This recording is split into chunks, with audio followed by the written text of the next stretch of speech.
과연 나라는 존재가 어떤 유형의 삶을 살아갈 것인가 한 번 정도 생각해 볼 필요가 있어요.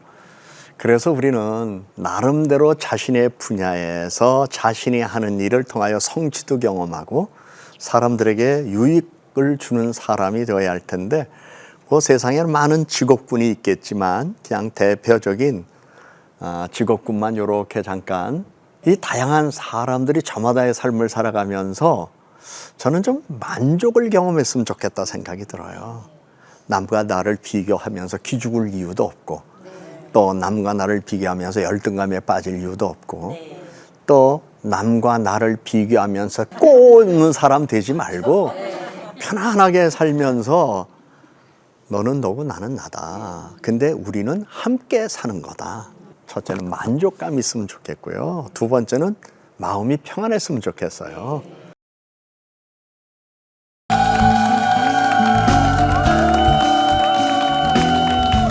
반갑습니다. 오늘 네 번째 시간 또 여러분들과 함께 성공을 찾아 떠나는 멋진 여행을 떠나게 돼서 기쁘게 생각합니다.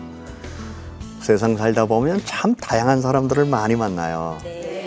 피부색도 다르고 언어도 다르고 국적도 다르고 성품도 다르고 습관도 다르고, 이 다른 사람들과 함께 살아가는 이 세상에서 과연 나라는 존재가 어떤 유형의 삶을 살아갈 것인가 한 번 정도 생각해 볼 필요가 있어요. 그래서 우리는 나름대로 자신의 분야에서 자신이 하는 일을 통하여 성취도 경험하고 사람들에게 유익을 주는 사람이 되어야 할 텐데, 그 세상에는 많은 직업군이 있겠지만 그냥 대표적인 직업군만 이렇게 잠깐 사진을 통해서 보여드리면, 뭐 엔지니어도 있고 의사도 있고 간호사도 있고 비즈니스맨도 있고 건축사도 있고 뭐 요리사도 있고 뭐 다양해요. 이 다양한 사람들이 저마다의 삶을 살아가면서 저는 좀 만족을 경험했으면 좋겠다 생각이 들어요. 남과 나를 비교하면서 기죽을 이유도 없고, 또 남과 나를 비교하면서 열등감에 빠질 이유도 없고, 또 남과 나를 비교하면서 괜히 심사가 뒤틀려 가지고 이렇게 꼬는 사람 되지 말고 편안하게 살면서 너는 너고 나는 나다. 근데 우리는 함께 사는 거다. 이런 마음가짐을 갖고 각자 자신의 삶 속에서 첫째는 만족감이 있으면 좋겠고요. 두 번째는 마음이 평안했으면 좋겠어요.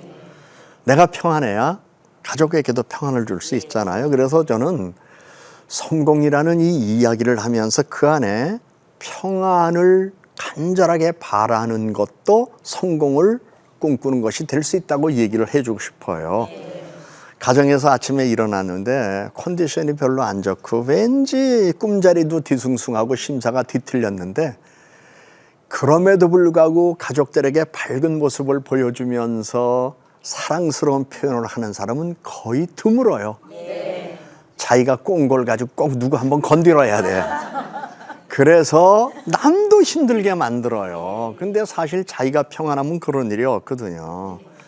신앙생활도 그런 것 같아요. 신앙생활도 자기가 마음이 평안하면 교회 와서도 평안한데, 자기가 하는 일도 맘대로 안 되고 원대로 안 되고 그러다 보니까 심사가 꼬일 대로 꼬여가지고 교회 와서도 마음이 편하지 못하니까 편하지 못한 마음 가지고 자꾸 주변 사람에게도 상처를 주는 일이 너무너무 많아요. 그래서 우리는 성공 그럴 때의 세속적인 것만 가지고 얘기할 것이 아니라, 그것도 필요한 부분이긴 해도 우선 자신의 마음이 평온을 얻을 수 있는 안정된 심령을 바라보는 마음가짐이 우리에게 필요하다는 생각이 들어요. 그러면서 각자가 자기가 하는 일에 자신감과 당당함, 이런 게 있어야 되잖아요. 미국에 한번 갔었을 때에 어느 회사를 방문한 적이 있었어요. 그런데 그 회사에 들어갔는데 청소부 아저씨가 여름에 하얀 와이셔츠를 입고 나비 넥타이를 메고, 그리고 빗자루를 들고 쓰레바퀴를 들고 청소를 하셔요. 너무나 신기했어요. 그래서 물어봤어요. 혹시 선생님 이 회사에 계십니까? 그랬더니 이분이 당당하게 나 여기 청소하는 사람이래요. 그러세요? 그리고 나서 가만히 생각하니까 청소부가 하얀 와이셔츠를 입고 나비 넥타이를 메고 그렇게 하는 일이 쉽지 않을 것 같아. 근데 주변 사람의 얘기를 들어보니까 그분은 그게 자기 프라이드래. 이 일은 나만이 할 수 있다. 그리고 나는 이 일을 통해서 월급을 받는다. 그리고 월급을 받으면서 이 나이에 남한테 손 벌리지 않는다. 그러면서 비록 내가 청소하더라도 더러운 것을 치우더라도 내가 깨끗한 옷을 입어야 깨끗한 마음 가지고 환경을 깨끗하게 할 수 있다. 존경스러워요. 우리는 어디 가서 일할 때에 남과 나를 비교하면서 열등감에 빠질 때도 많고 주눅 들 때도 많아요. 근데 하나님께서 우리들에게 주신 재능이 다 다르잖아요. 그렇기 때문에 각자 삶의 자리에서 자기 일에 열심을 내고 최선을 다하면 거기에 만족이 있어요. 그 가운데 하나님께서 주시는 기쁨이 바로 성공의 기쁨이라고 이렇게 표현할 수도 있거든요. 그러면서 이제 그러면 나를 어떻게 만들어 가야 할 것이냐. 그리고 나서 이런 관심을 좀 가져보자는 거죠. 아폴로 계획 벌써 몇 차례 얘기를 해요. 여기가 지구예요. 그리고 위성을 돌아서 다시 지구로 와야 돼요. 달을 돌아서 와야 돼요. 그러려면 계획이 있었잖아요. 마찬가지로 우리도 단계별로 자신의 미래를 위하여 뭔가 생각하는 사람이 되자. 내가 성품이 참 남에게 좋지 않다고 평가 들으면 지금부터 달라지면 되는 거 아니겠어요? 하루아침에 달라질 수 있을까요? 한 걸음 한 걸음 어제보다 오늘 나으면 되고 오늘보다 내일 나으면 되는 거 아니에요? 전에 어느 지역에서 제가 목회를 할 때였는데 시장에 이렇게 신방을 가는데 막 시끌벅적해요. 그래서 무슨 일인가 그쪽에 가봤더니 글쎄 저희 교회에 나오시는 어느 남자분이 거기 시장 사람하고 막 싸우는 거예요. 막 거품 물고 막 싸우는 거예요. 그래서 제가 피했어요. 왜냐하면 그분이 날 보면 민망할까 봐. 피하고 나서 나중에 어떤 분이 그래요. 목사님, 그분이 우리 교회 망신 다 시킨다고. 그래요? 꼭 그것만은 아니에요. 저분이 그래도 교회 나오니까 그 자리에서 저분 안 때렸고 살인 사건 안 났지. 저분 그나마 교회 안 다녔으면 보나마나 폭행이 있었을 것이고 아마 폭행하다가 도가 넘어 옆에 있는 거 뭘 들고 때려서 무슨 사건이 일어났을 겁니다. 그래도 교회에 나왔기 때문에 그만큼이라도 된 거니까 우리 계속 사랑으로 돌봐주고 키워가십시다. 그랬더니 그분이 목사님 그 생각은 못했네요. 장맛이 하루아침에 납니까? 나는 장은 안 담가봤지만 장맛이 하루아침에 나지 않잖아요. 장만 나는데도 시간이 걸려요. 그러니까 어떠한 목표를 이루고 성공을 꿈꾸고 성취의 기쁨을 경험하려면 과정과 시간이 있다는 걸 우리가 이해하고 믿어줘야 되고 노력해야 될 거예요. 아폴로 우주선 하루아침에 갔다 온 게 아니잖아요. 얼마나 많은 사람들이 연구하고 노력하고 시도하고 그랬을까요? 그러니까 여러분의 삶 속에서도 여러분이 선하게 바라보는 일이 있다면 안 됐다고 포기하지 말고 다시 궤도 수정하면 되잖아요. 보완하면 되잖아요. 그리고 나서 발전해 나가면 되는 거죠. 그래서 우리는 먼저 계획의 법칙을 알아야 돼요. 오늘의 행동이 미래의 비전이 된다. 좀 이런 말하면 불편할 분도 계신지 모르겠어요. 오늘의 인생 가만히 생각해 보면 과거에 내가 선택한 거예요. 과거에 선택한 게 오늘의 나예요. 만족스러운 사람도 있을 수 있겠지만 자기의 현재가 불만족스러운 사람들이라면 이제부터 선택 잘하면 되죠. 늦지 않았어요. 하나님께서 오라고 하는 그 시간까지 이제는 현명한 선택, 바른 선택, 바른 행동, 바른 생활 습관, 그리고 바른 삶의 방향을 설정을 하고 이제 행동으로 옮기면 되는 거 아니겠어요? 어느 모 회사에 면접관이 있으셨어요.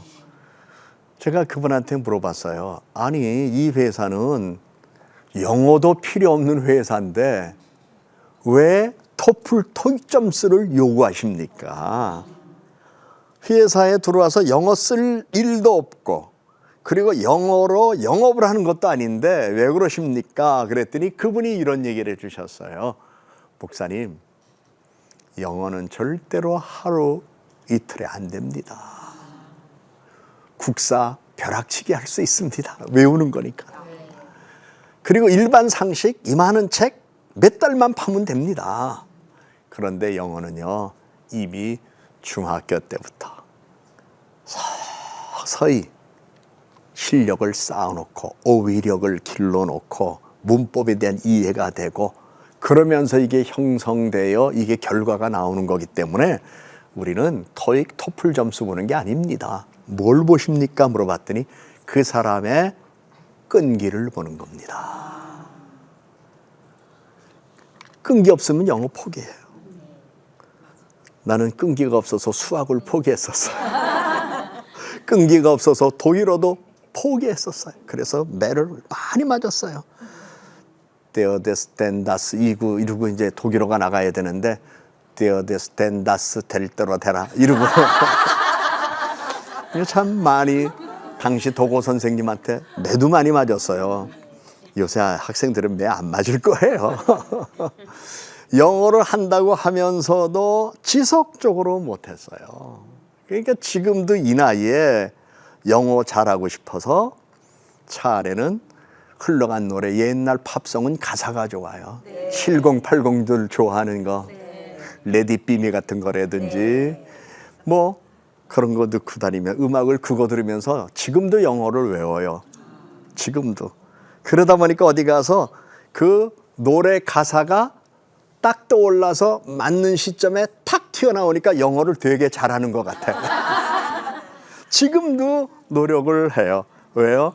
영어는 끈기 없으면 안 되더라고요. 마찬가지로 오늘의 행동이 미래 비전이 되기 때문에 여러분들께서도 나이 탓하지 마세요. 내 나이가 어때서? 나이 탓할 거 없어요. 지금부터 나의 행동을 비전과 꿈, 성공을 바라보는 것, 보다 더 나은 모습을 바라보는 것, 거기에 초점을 맞춰서 거기에 따르는 행동을 여러분들이 해나가시면 돼요. 그런데 사람들은요, 매해 마지막에 하는 일이 있어요. 한 해 동안 내가 어떻게 살아왔나. 그래, 참 좋은 일이에요. 이제 한 해가 얼마 남지 않았어요. 또 한 해 보내고 한 해를 맞이하게 될 때에 한 번 정도 우리는 깊이 스스로 성찰하는 시간이 있어야 될 것 같아요. 존 맥스웰이라고 하는 사람은 한 해 동안 자기가 어떻게 지내왔나를 점검하며 내가 건강상 강연이 너무 일정이 많지는 않았나. 그리고 내가 많은 사람을 만난다고 하지만 경우에 따라서는 안 만나도 될 사람을 내가 만나면서 시간을 낭비하지 않았나. 내가 열심히 산다고 하면서 내 가족들과 함께하는 시간은 내가 소홀히 하지 않았나. 이런 생각을 하면서 쫙 수첩에 적어놓고 정리를 하는 거예요. 여러분, 어떤 사람은요, 장사 열심히 해서 돈도 많이 벌었고 집도 늘려갔어요. 근데 잃어버린 게 있어요. 건강을 잃어버렸어요. 또 어떤 사람은 건강만 잃어버린 게 아니라 가정을 잃어버렸어요. 자녀들하고 대화가 안 돼. 부부 사이하고도 대화가 안 돼. 자기는 돈 좀 벌었다고 고상한 취미생활 한다고 친구들하고 막 어울려 다니면서 나름대로 삶을 즐긴다고 하지만 그는 오히려 벌었기 때문에 그 즐기는 생활 때문에 잃어버린 것들이 의외로 있어요. 가정 안에서 진정한 애정을 잃어버렸어요. 그리고 어울리는 사람이 다 친구인가요? 아니에요. 여러분 한번 생각해 보세요. 정말 내 속을 깊은 데까지 싹 털어놓고 그 들은 친구가 남한테 절대로 말하지 아니하고 함께 마음 아파하면서 기도해주고 위로해주고 격려해줄 수 있는 친구 3사람 있으면 손 들어봐요. 3사람. 없어요. 없어요. 다 아는 사람들 뿐이에요. 그런데 내가 정말 내 삶 속에서 적어도 이런 친구를 사귀기 위하여 이런 친구와 교제를 깊이 하기 위하여 우정과 삶을 나누기 위하여 정말 내가 이 세상을 떠난다고 그럴 때 나의 자녀들을 맡기면 자기 자녀처럼 돌봐줄 친구, 내가 정말 너무나 힘들고 어려웠을 때에 생명은 못 주더라도 야, 내 집 이거 정리해서 너나 나나 같이 어디 가서 함께 살자, 이럴 수 있는 친구 한 사람이라도 있어요? 현대인들 아는 사람 만나도 거의 없어요. 뭐 동창, 상조회, 무슨 상록수회, 기타 등등 뭐 이름도 많아요. 그리고 등산도 다니고 해외여행도 다니고 뭐 밥 먹으러도 다니고. 미안해요, 말짱 꽝이에요. 그 안에 정말 내 속을 열어줄 수 있는 사람. 속 열어놨다간 뒤집어 쓰는데, 속 열어놨다간 망신당하는데, 속 열어놨다간 오히려 소문만 나기 때문에 내가 입지가 곤란해지는데, 그러니까 이런 상황 속에서 좋은 친구와 우정을 나누는 것도 이게 성공적인 삶을 살아가는 하나의 과정이잖아요. 그러려면 노력해야죠. 어떻게 노력해야 돼요? 우리 좀 만나자, 차 한잔 하자, 우리 집에 와, 그래 우리 집에 와서 점심 같이 먹을래? 그래 우리 이번에 선물 이런 게 들어왔는데, 그래 그러면서 일단 줘야죠. 주고 서로 교감을 나누고. 그러다가 어느 날 나 이런 고민이 있는데 돈 좀 빌려줘, 그러지 말고 나 이런 고민이 있는데 너는 어떻게 생각하니? 근데 조금 알면 돈부터 빌려달래. 이러니 이게 그러니까 안 빌려줄 수도 없고, 그렇다고 빌려주자니 찝찝하고 그러잖아요. 그러니까 그때부터 멀어지기 시작하는 거예요. 가까운 사이일수록 그래서 동거래 하지 말아야 돼. 그런데 아주 가까워지면 할 수도 있어요. 왜? 내가 줘도 설사 못 받아도 나는 기분 좋게 줬다고 생각할 수 있는 관계만 되면 그게 어디 쉬우? 절대 안 쉽잖아요. 그런데 만들어 가야 된단 말이에요. 근데 어떻게 만들어 가야 돼요? 1년에 한번 점검해 보는 거예요. 야, 나 올해 참 사람 많이 만났다. 사람 많이 만났는데 이 중에 내가 정말 우정을 나눌 수 있는 친구는 누구일까 생각해 보면, 아이고, 전도서에 있는 말씀처럼 헛되고 헛되니 모든 것이 헛되도다. 그걸 깨닫고 나서 하나님을 경외하는 믿음 안에서 생활 정리, 시간 정리 이런 걸 해서 새날에 새 삶을, 그러면서 특별히 부부는 아름다운 추억을 많이 간직해야 돼요. 이게 행복한 삶을 살아가며 성공적 삶을 살아가는 보람 중에 하나예요. 부부가 아름다운 추억을 만들기 위해서 해야 할 일이 뭐겠어요? 그건 뭐 각자 형편에 따라 다 다르기 때문에 이거다 저거다 말씀드릴 수는 없겠지만, 우선 좋은 추억을 만들기 위해서는 사랑의 수고가 있어야 되고, 그리고 서로 돌봐주는 배려가 있어야 되겠죠. 그런 마음가짐 가지고 특이한 이벤트가 필요해요. 그래서 부부간의 그런 이벤트를 통해서 우리 부부만이 경험할 수 있는 삶이구나. 그걸 또 아이들이 보면서 아이들이 이런 생각할 수 있죠. 나도 이 다음에 우리 아빠 같은 사람 만나고 싶다. 우리 엄마 같은 사람 만나고 싶다. 나도 우리 아빠 엄마처럼 결혼하면 저렇게 살아야 되겠다. 이런 그림을 줘야 되는데 안 그런 그림이 너무 많아. 난 죽어도 안 가. 난 죽어도 안 해. 왜? 알잖아. 이런 일들이 실제로 있잖아요. 그러니까 성공이라는 것이 꼭 돈 많고 지위가 높아지는 것만이 아니에요. 순간순간의 삶의 과정 속에서 하나님이 내 안에 바른 삶의 질서를 허락하여 주시고 그 삶을 살아가는 과정에 아름다움, 만족을 경험할 수 있는 삶, 그러기 위해서는 자신의 삶 속에서 매해마다 한번 정리해라. 저는 60 넘어서, 내 나이 밝히네. 60 넘어서부터 제가 하는 일이 있어요. 제 서재 있는 책 정리하고, 서랍 정리하고, 그리고 옷도 정리하고, 그러면서 점점 줄여가요. 왜요? 다 갖고 있다고 다 누리는 거 아니잖아요. 그래서 한 해가 지날 때마다 이건 2개가 있다, 하나 줘도 되잖아요. 옷 여러 벌 있으면 그중에 한 벌 줘도 되잖아요. 지난번에 저희 교회에서요. 여러분 혹시 집에 모피 있어요? 옛날에 무스탕. 네. 요새 입어요? 아니요. 안 입어요 요새. 그래서 어느 날 딱 아이디어가 생각이 났어요. 사랑하는 성도 여러분, 여러분 가정에 혹시 무스탕 있는 분들 기증을 좀 해 주십시오. 몇십 벌이 들어왔어요. 많이 들어왔어요. 그거를 제가 몽골로 보내줬어. 와, 몽골로 보내줬더니 몽골의 그 유목민들, 그 광야 들판에 사는 사람들, 영하 40도 50도 내려가는 거기에 사는 사람들, 겨울에 무스탕 넘버원이죠. 근데 그 사람들은 사고 싶어도 비싸서 못 사요. 옛날에 무스탕 얼마였어요? 비싸죠. 몇십만 원이 뭐예요? 300, 500 뭐 이렇게 갔잖아요. 그것도 가죽에 따라 조금 차이가 있지만 보통 수백만 원이었단 말이에요. 근데 몽골 사람들이 수백만 원이 어디 있어요? 그러니까 그들은 꿈에 본 거지 그들이 실제로 못 입어요. 근데 그걸 그냥 몇 차례에 걸쳐서 컨테이너로 보내줬어.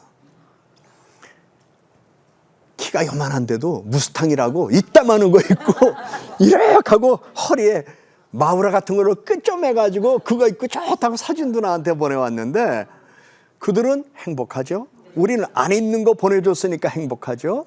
여기에 우리가 보람과 만족과 기쁨을 공유할 수 있는 거 아니에요. 그래서 사람이란 자신의 삶을 좀 전략적으로 생각하자. 그래서 여기 한 줄 써놨어요.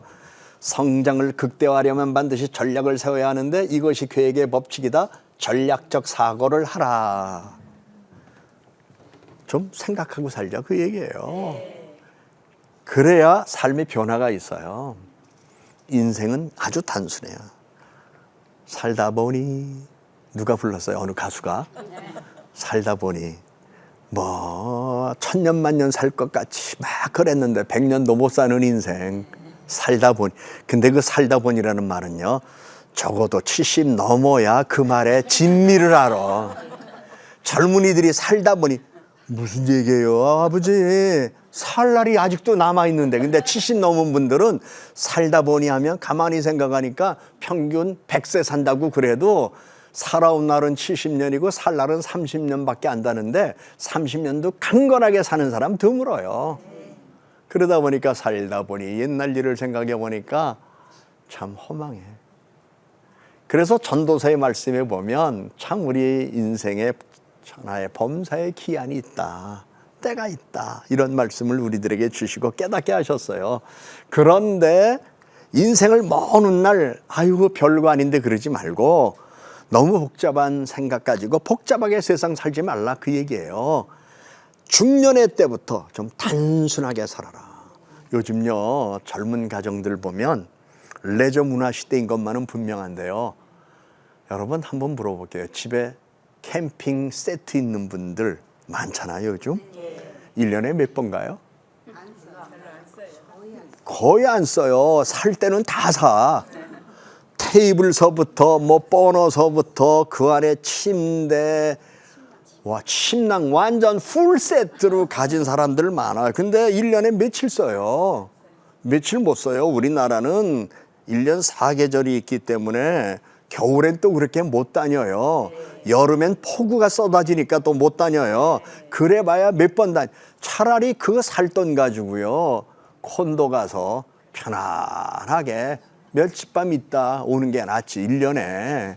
그런데 그게 과시욕이 돼버리는 거예요. 그래서 갔다 오면 부인들은 그거 뒤치다꺼리 하느라고 고생하고 가서 아빠들은 세트 설치하느라고 생고생하고 그리고 즐겁다고 하는데 즐겁긴 뭐가 즐거워. 물론 그 안에 보람도 없다는 얘기는 아니에요. 근데 너무 복잡하게 사는 거예요. 좀 단순하게 사는 법을 배워야 돼요. 인생을 단순하게. 그래서 그 단순함을 끝까지 유지하는 게 우리들에게 필요해요. 그래서 인생은 경력 설계보다도 인생 설교가 더 중요하다. 이 사실을 기억하셔야 될 거예요. 그러면서 75세 노인들이 한 이야기가 있어요. 75 노인들이 좀 더 일찍 인생의 주도권을 잡고 목표를 설정하겠다. 인생은 연습이 아니라 실전이다. 둘째, 건강을 좀 더 돌보겠다. 셋째, 돈을 더 잘 관리하겠다. 넷째, 가족과 더 많은 시간을 보내겠다. 다섯째, 자기 개발에 더 많은 시간을 사용하겠다. 여섯째, 더 재미있게 살겠다. 일곱째, 경력을 더 잘 계획하겠다. 여덟째, 더 많이 베풀겠다.